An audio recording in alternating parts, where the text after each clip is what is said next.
Bem-vindos a mais um episódio do podcast O Canteiro, o canal de educação profissional voltado a todo o ecossistema da construção civil. E aí, Henrique, como é que você tá, cara? Fala, Andrezão, tudo bem? Tudo jóia. Hoje, Boa. qual o tema interessante que nós vamos trazer aí? Bom, hoje a gente vai falar de escopo, Opa. que é um negocinho que é a base de todo o planejamento de qualquer projeto, seja design, seja empreendimento, seja o que for. Ou seja, uma visão gerencial, uma visão macro do conceito de escopo Positivo. E também aplicações do nosso mundo da construção civil. Exatamente. Show de bola. Cara, eu espero que a gente consiga trazer informações e contribuições para toda a galera, respondendo N perguntas que eles podem ter acerca do escopo, né? Qual é a relação do escopo com cronograma, escopo com planejamento?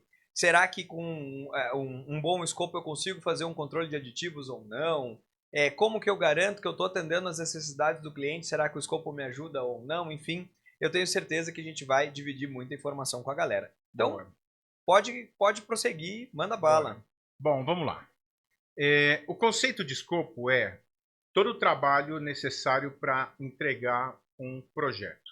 Um projeto naquela visão que a gente tem de empreendimento, tá? A visão mais ampla do negócio. Tá? Para que a gente consiga entender o que é esse trabalho, a gente tem um elemento que é fundamental, que é conhecer as partes interessadas. Opa! Tá? Então, a gente tem informação sobre isso? Já fizemos um episódio sobre isso e é bem importante, a gente pode recapitular um pouquinho, que é o seguinte, são todos os integrantes do processo de execução de um empreendimento. Né? Perfeito. Óbvio que o principal é o nosso empreendedor, é o nosso patrocinador. Uhum. Né? E aí entra de novo uma conversa que a gente já teve em outros momentos, que é entender quem somos nós na fila do pão. Perfeito. Né? Show de bola. Galera, veja um episódio de Stakeholders, vai ser bem bacana. Pode seguir, cara. Então é assim, quando você está fazendo uma parte do processo, você está sendo contratado por alguém para fazer isso. Não necessariamente é o cara que está fazendo o empreendimento como um todo. Perfeito. Talvez você esteja prestando serviços para um cara que é parte do processo. Então, o teu patrocinador é o teu contratante. Uhum. Tá? Então, você não precisa ter a visão geral do processo, mas em alguma circunstância você vai estar gerenciando o empreendimento como um todo. Perfeito. Quem costuma fazer muito essa visão de entender os requisitos do patrocinador e tudo mais, é você que está na área de projetos, né? Perfeito. Você está lá no comecinho, né? Ouvindo do cara o que ele pretende, como é que vai ser o empreendimento, não sei o que, e você vai desenvolver um projeto. Né? Perfeito. Não, inclusive então, a gente comentou isso no projeto de arquitetura, né? Quando a gente está na nossa série Obra do Início ao Fim, a gente vem conversando sobre isso e em um determinado capítulo a gente aborda exatamente isso, né? Como fazer essa tradução de informações, enfim. Perfeito. Muito legal, já fica a dica também para a galera ouvir. Boa. Bom, então, o conceito mais importante é você saber para quem você está trabalhando e aí entender quais são os requisitos que essa pessoa, que essa empresa, que esse grupo tem. Tá? Perfeito. Aí entra uma situação que a gente está vendo hoje em dia, que é bastante complicada, que é a falta de tempo que se tem para conversas. Né? Então, assim, para você coletar requisitos, para você entender exatamente o que a pessoa quer, você precisa ter um grupo de trabalho. As pessoas precisam sentar, conversar, discutir, receber inputs diferentes, né? Não adianta a gente querer sair fazendo as coisas sem entender direito o que se pretende com aquele projeto, né? Então, isso é um dos grandes problemas que a gente tem hoje em dia, que é uma dificuldade de comunicação.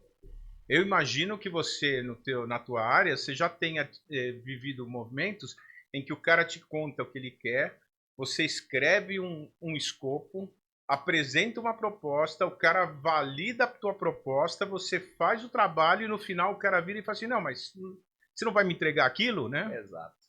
Não, isso é uma das coisas que mais acontece, na verdade. E é uma frequência maior que tu possa imaginar. Mesmo a gente com muitos anos aí desenvolvendo, a gente pode seguir um padrão, ou que a gente já é acostumado, ou até mesmo os próprios manuais de escopo das BEC que a gente citou num outro episódio, mas muitas vezes pode que não atenda às expectativas daquele cliente. Então, tem que ter essa clareza, né? Eu acho que nesse contato, e não é muito rápido às vezes, né? Tem um caso muito legal, antigo, não sei se me cabe contar agora, mas era ainda na época que eu era corretor de imóveis.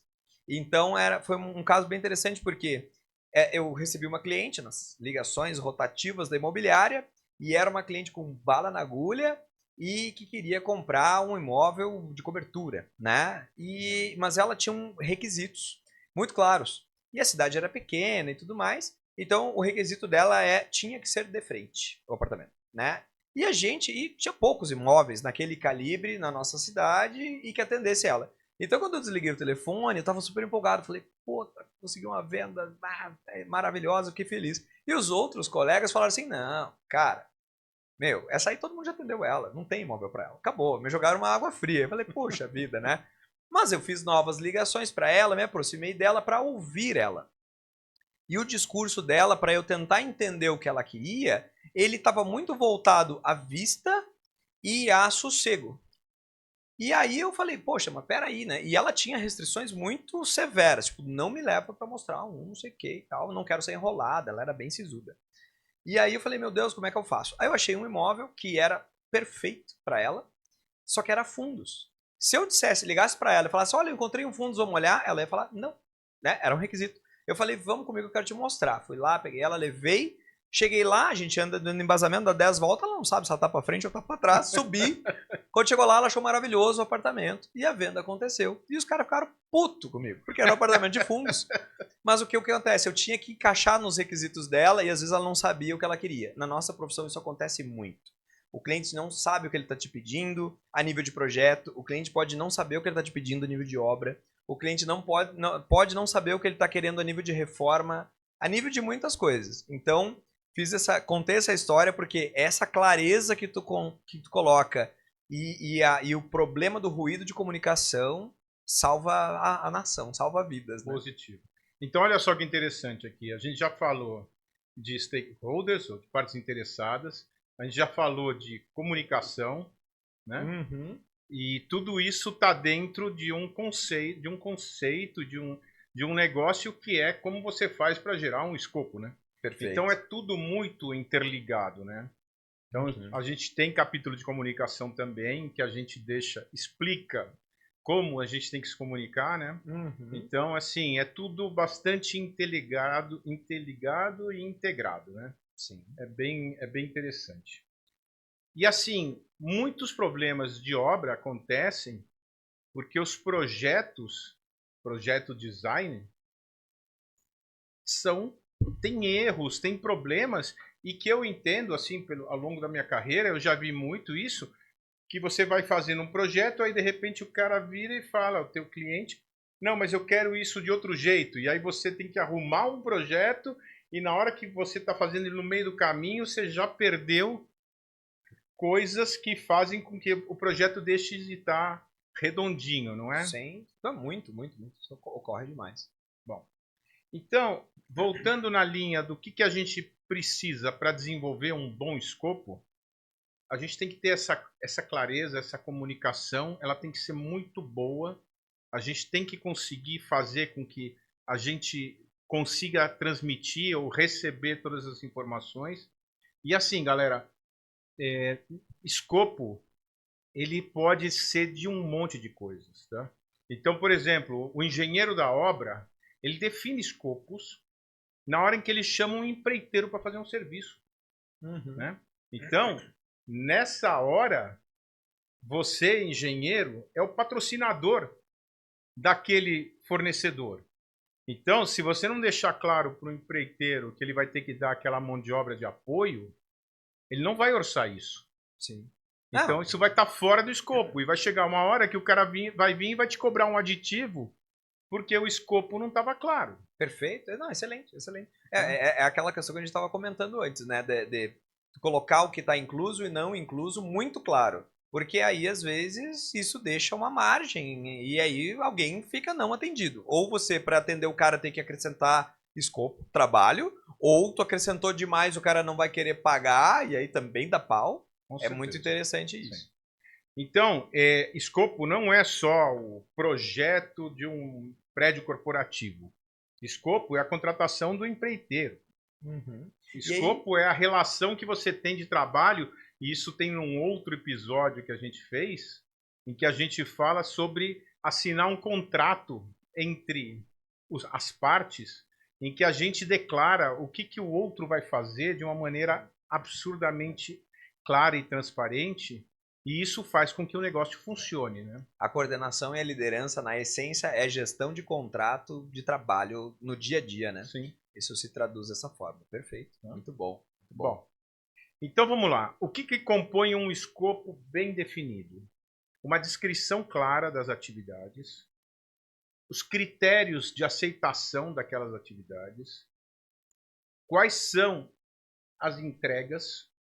Então, em que momento que eu entrego uma etapa do trabalho, que eu entrego um relatório, que eu entrego o que tem que ser entregue. Né? Uhum. Não é só a entrega final, cada etapa. Né? O que está excluso, que isso é fundamental, isso é base, é tão importante quanto o que tem é o que não tem, né? Não, eu costumo falar muito isso nas nossas propostas. O que não tem acaba sendo mais importante do que o que tem. Porque às vezes o que tem é assim, ah não, eu contratei o projeto, alguém falando design, mas projeto. Ah, eu contratei o projeto, tá tudo lá. Não, não, calma. Isso aqui eu não vou te entregar. Você tem que dizer o que não tem, que às vezes é mais importante do que o que tem. Positivo. Porque senão gera buracos no final do jogo e aí você cria aqueles aditivos que ninguém quer. Né? Uhum. Aí você tem que declarar as restrições.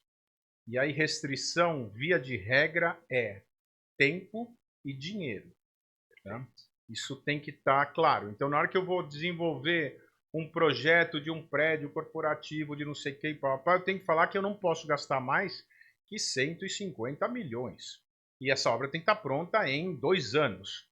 Né? Sim. Não adianta você fazer um projeto do caralho que custa 300 milhões, porque não tem 300 milhões. Então, essa restrição, ela é parte do escopo do trabalho. Alguns devem estar pensando assim, não, mas existe os que não têm restrição. Eu nunca encontrei. Já atendi diversos clientes e tinha aquele dito do dinheiro não é problema. É só até ele fazer a conta. Quando ele faz a conta, o dinheiro vira um problema de volta. Então, a restrição tempo e dinheiro, ela nunca vai deixar de ter.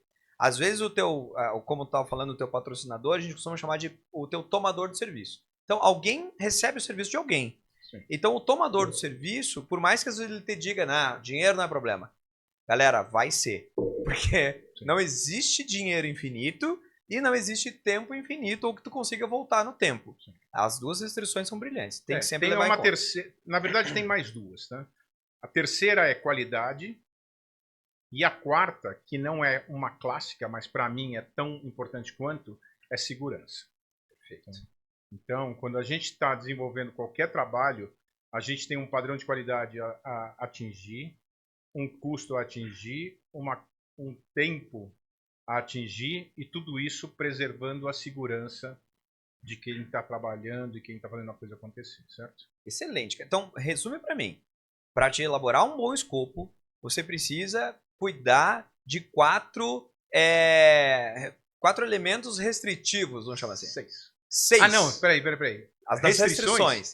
As restrições são 4. São 4 restrições, que são Qualidade, prazo, dinheiro e tempo. Segurança. Qualidade, prazo, já falou que era o tempo, desculpa, e segurança. Beleza? Então, excelente. Galera, isso é muito importante, anotem aí que é uma dica de ouro. Bom, então voltando, só para a gente dar um ensejo. Um escopo bem definido tem um descritivo muito bom, tem critérios de aceitação, tem quais são as entregas, em que parciais, quais são as restrições, o que está excluso e quais são as premissas que foram adotadas. Esses são os 6 critérios principais de formação de um escopo. Perfeito. Aí, na hora que eu tiver esse escopo definido, a gente vai partir para a etapa seguinte, que chama EAP, ou WBS em inglês, É bonito. ou Estrutura Analítica do Projeto. Tá? Perfeito. Então, o que é a EAP? Ela é a base que vai gerar o orçamento e vai gerar o cronograma. Então, você vai pegar aquele escopo inteiro e você vai dividir nas menores etapas de gestão, que sejam viáveis de gestão para fazer um serviço. Ou de teu interesse de gestão, né? Sim. Então, eu vou dar um exemplo aqui de obra e depois você me dá um exemplo de projeto. Vamos lá. Fechou? Vamos. Então, por exemplo, em obra, uma EAP teria limpeza do terreno, implantação de canteiro, gabarito, locação, estaca, bloco, a escavação, e assim você vai indo, tá? Uhum. Fase por fase. E aí eu poderia, eventualmente, falar assim, eu posso dividir a etapa de estaca? Eu até posso, mas gerencialmente me adianta alguma coisa eu saber que eu vou fazer a estaca 1 primeiro, estaca 2 depois? Ou que eu vou fazer a perfuração da estaca, depois eu vou colocar o ferro e depois eu vou jogar o concreto? Não sei. Para mim, se eu estou pensando como executor do processo como um todo, para mim é suficiente isso. Perfeito. Agora, se eu fosse o cara que ia estar fazendo o trabalho de perfuração, aí eu precisaria saber que eu não posso fazer a estaca 2 depois da 1, porque tem uma distância mínima, então tem que fazer a 3. Então, a visão do cara que está fazendo o serviço, ela tem que ser mais detalhada do que a minha, que eu estou fazendo o empreendimento como um todo. Certo? Não, e eu acho que é isso que puxa aquela cutucada que eu comentei há pouco, que é assim, a EAP é aquele projeto, aquele escopo, dividido em partes gerenciáveis para o teu olhar, né? Então, Exatamente. o cara que está executando a estaca, para ele é fundamental saber as estacas que tem menos de 2,5 vezes o diâmetro uma da outra, porque ele precisa de 12 horas entre as estacas. Então, o cronograma dele lá, a EAP dele, tá com as estacas ímpares, depois vem as pares, em blocos e tal. O dele tá. Você, como gestor e coordenador da obra, tá assim, ó, tô fazendo as estacas da torre 1. E o Queco, são 200, 300. Então, cada um vai ter um seu olhar. E aí, adianta a gente pegar e fazer uma EAP muito divididinha? Vai te Eventualmente atrapalhar, só né? vai dar trabalho e não vai te resolver nada. E, por exemplo, para fins de orçamento, se eu estiver dividindo uma estaca por estaca, o que eu preciso saber é quantas estacas de tal tipo tem, e aí eu faço o custo em cima disso, né? Perfeito. Então, essa visão, ela tem que ser feita para você não ter aquele... É um negócio que o pessoal chama em gestão de golden plate, que é você fazer um trabalho inútil. Você faz um negócio maravilhoso, dourado, não sei o quê, mas não agrega valor para nada, né? Perfeito. Então, eu costumava chamar isso de ser muito barroco, né? É, Tá cheio de rococós e você no final do exato. dia não ganha nada com isso. Né? Eu tenho um amigo que fala uma frase muito boa, que ele fala assim, nossa, que legal, e se der certo acontece o quê? Porque não acontece nada, sabe? É muito boa essa frase. Me conta como seria uma EAP de projeto. Minha bola agora. Cara, na EAP, claro, a gente tem N projetos. Se eu falar de um da estrutura, por exemplo, uma EAP poderia ser, eu poderia subdividir em, vou lançar primeiro os pilares, depois eu lanço as vigas, depois eu lanço as lajes, ou primeiro eu faço o conceito só do tipo, depois eu lanço embasamento, depois eu analiso a estabilidade global, ou primeiro eu analiso taxa de aço. Tudo isso são o quê? Pequenas etapas que o projetista, no caso estrutural daquela ocasião, vai ter que ter. Ele vai ter que uma hora lançar os pilares, uma hora ele vai ter que checar a estabilidade global, uma hora ele vai ter que checar a taxa de armadura, e assim por diante. Uma hora ele vai ter que ter formas, depois ele vai ter que avançar nisso e vai ter formas e taxas, depois ele vai avançar e vai ter formas, e as armaduras detalhadas, e aí esse detalhamento se divide em várias outras plantas. Então, estou dando um exemplo em estruturas. Mas pode ser de instalações também. Se eu estiver falando de uma instalação hidráulica, no início tu vai fazer o macro, ou seja, onde é que está posicionada a minha, sei lá, meu cavalete de entrada de água, e qual é o tamanho da minha reserva e como que eu vou dividir ela. Então eu estou num estudo preliminar, num conceitual. Desculpa. Estou ainda conceituando, então eu tenho uma dada etapa com um dado conteúdo com um objetivo. Aquele conteúdo tem um objetivo de chegar até ali. E aí as próximas etapas vão agregando conteúdo. Ou seja, eu pego um escopo. O que é o escopo da água fria? Alimentar a água para o empreendimento. Vai do cavalete até toda a rede, passa pelo recalque, barrilete, medidores, ponto a ponto e papapá e morreu. Então, isso aí é o todo. Mas como é que subdivide ele? Subdivide ele conforme a tua leitura, né? Conforme esses itens que tu vai desenvolvendo o projeto. Então, dei um exemplo de concreto, dei um exemplo de hidráulica, tu acha que tá bem? Tá, tá. Dá para falar. Mas na de verdade, várias assim, outras. você monta o teu custo em cima desse nível de detalhamento ou não? Sim e não. Porque, quer queira ou não, o custo vai ser diluído, né? Então, no início de um projeto, tu tem, por exemplo, um capital inicial, que é o fechamento de projeto. Então, tu tem um aceite. Alguns clientes trabalham com um determinado volume de aceite, porque foi acordado em um escopo. Nossa, essa eu ganhei o dia. Né? Que tu vai ir até tal etapa, tal momento, ou tal definição, ou tal retorno em dado momento. Entrega e tal. Então, na verdade, por mais que tu fale assim, não, mas eu não tenho, as etapas não têm um custo. Não, mas tem, porque tu tem medições. Então, indiretamente, essas etapas sim são utilizadas para custo e acabam se desdobrando em um custo. Legal. Né? Tá, joia. Bom, basicamente o conceito da EAP é que ela tem que ser dividida em pacotes de trabalho que sejam, então, mais fáceis de gerenciar, ou seja, de entender custo, de entender tempo, né? Se você for passar desse ponto, você não vai estar facilitando, você vai estar complicando a tua vida. Perfeito. Então, basicamente, é essa a lógica que a gente tem que levar na hora que a gente está montando a EAP. E ela é fundamental porque na hora que eu tiver a EAP toda aberta, eu mando para o cara que vai fazer o orçamento da obra, eu mando para o cara que vai fazer o planejamento, o cronograma da obra.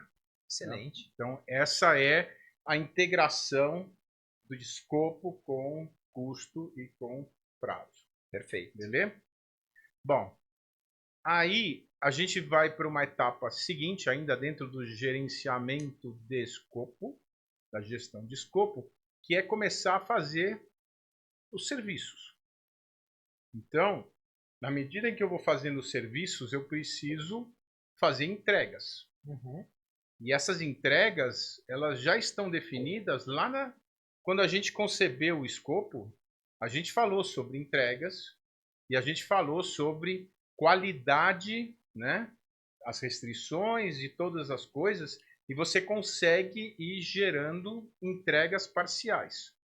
Então, todas aquelas informações que a gente botou lá atrás no escopo, elas vão entrar junto com o pessoal da qualidade.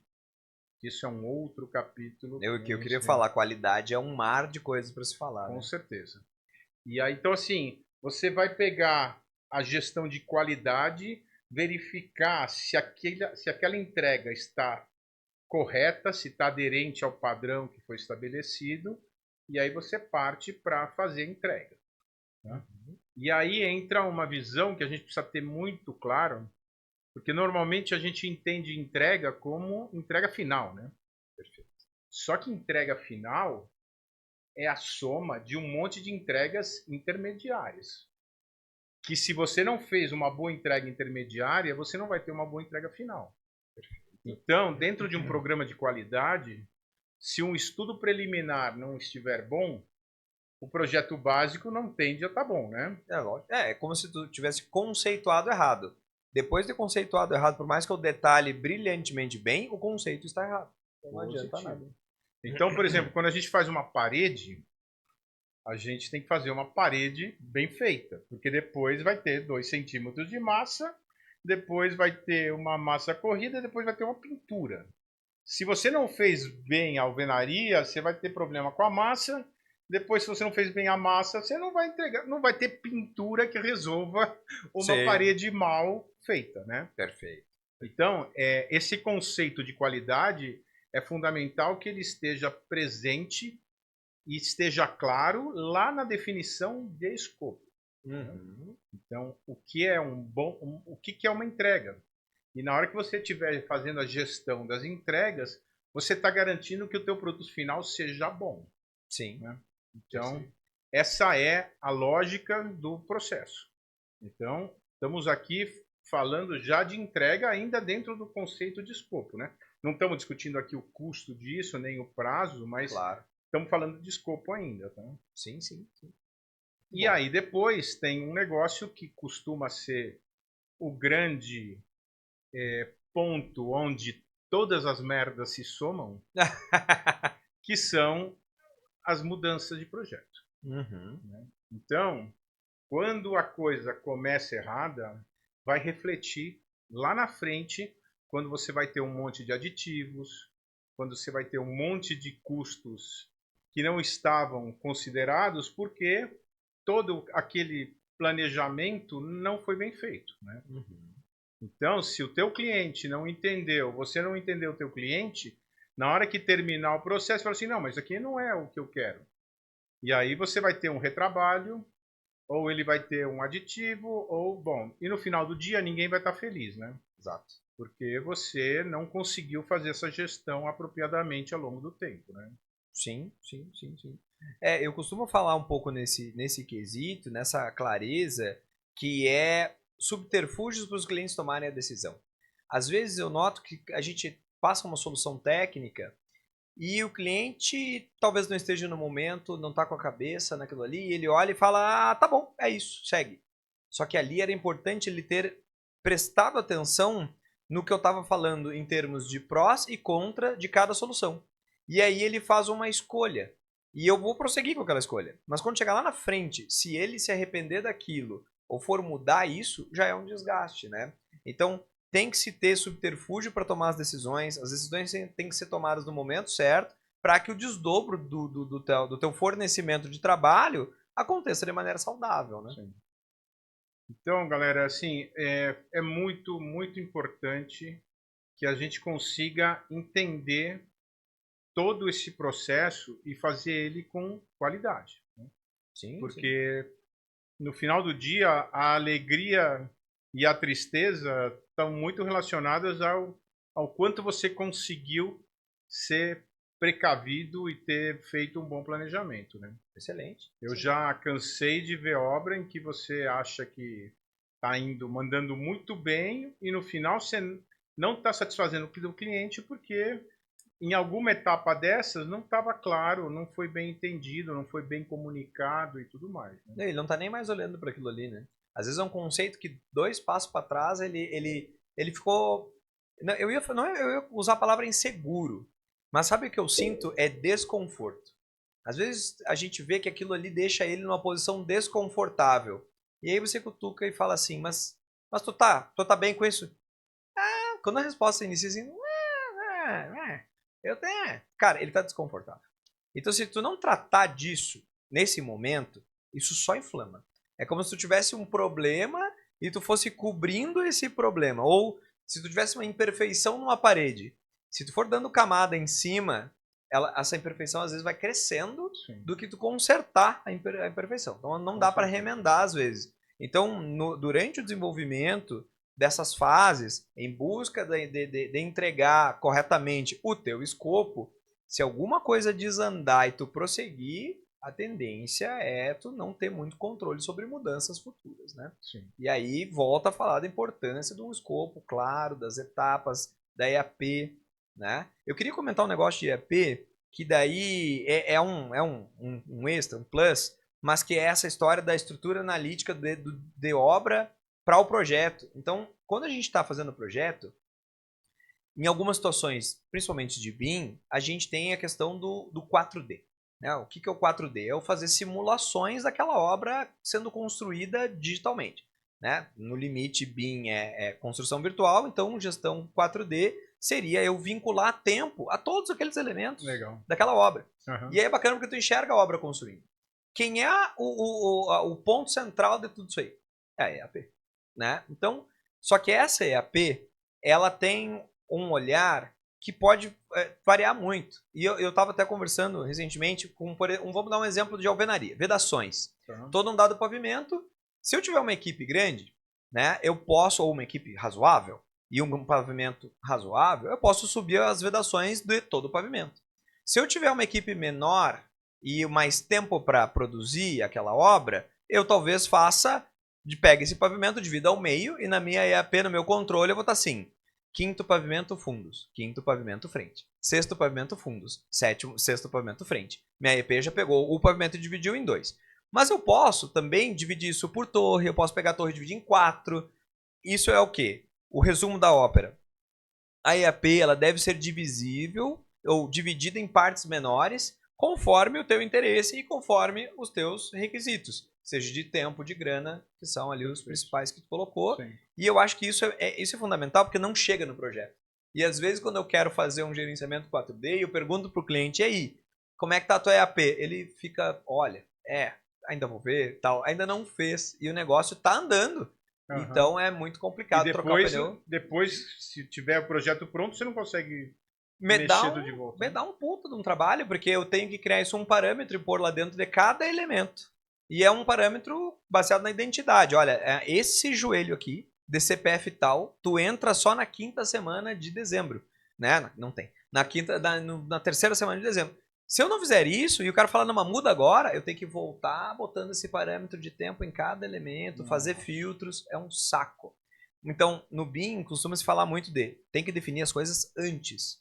Né? Então, tem tudo a ver com isso, definir bons escopos, inclusive na esfera BIM, às vezes definir até onde a tua modelagem vai ou não vai.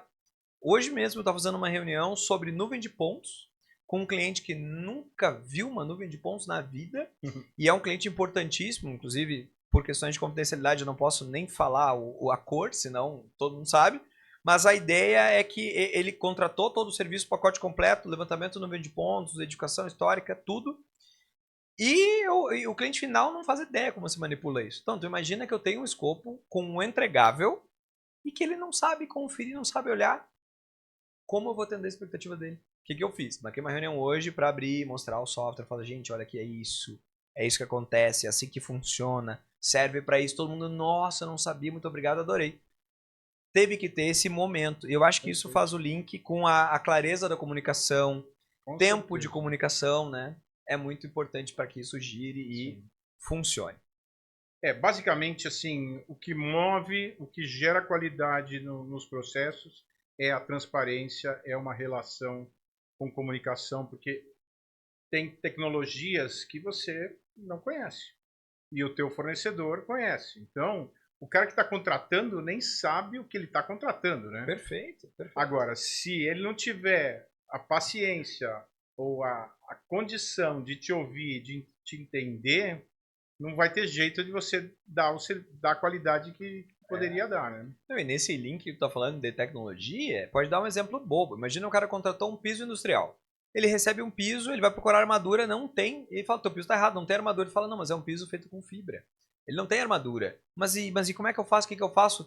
Me falta coisa. Ou seja, ele está entendendo que ele não recebeu o serviço por completo por ignorância, né, no melhor sentido da palavra, sim, daquela tecnologia, daquela técnica, daquele escopo de serviço e fornecimento. Sim. Né? Muito legal. Pessoal, eu espero a gente ter respondido. Eu acho que ficou muito claro os links entre escopo, entre orçamento, cronograma, atender as necessidades do cliente. Acho que a gente falou muitas vezes isso. A questão de como um bom escopo delimita e melhora a questão de aditivos, controla isso, ou restringe. Ninguém quer ter aditivo, né? Mesmo a gente mas é o tipo da coisa que sempre tem. Né? Sim. Quer dizer, mudanças são coisas que fazem parte de um produto que é único, né? Uhum. Então, assim, é impossível você imaginar que você vai conseguir fazer lá atrás, lá no começo, um negócio que anteveja todas as alternativas e tudo mais. Então, só para a gente fechar o assunto de escopo, a gente tem que entender esse controle de mudanças. Tá? Então, assim, quando a gente monta um escopo e ele está bem claro, bem não sei o quê, e algo vai mudar, fica fácil de você fazer essa gestão. Se o negócio está muito confuso, acontece uma mudança, você não sabe nem, né? Eu já cansei de ver, e isso em qualquer setor, em qualquer momento, que você acaba executando mais do que você deveria ter executado, e você não consegue nem mostrar isso de uma maneira clara e objetiva para o teu cliente, né? Você não consegue nem ganhar um elogio por isso, porque não é um valor, né? Sim. Então, assim, precisa ter muito cuidado com essa gestão, porque aí se perde dinheiro, se gasta um esforço extraordinário e ninguém fica feliz, né? Sim. Então, isso é também muito importante, fazer a gestão, o controle das mudanças que vão acabar acontecendo no projeto, né? Eu quero te fazer uma provocação de um ponto que a gente falou antes, que era assim, tá bom, mas e aí quem escreve o escopo? É o tomador do serviço? É só ele? É o fornecedor?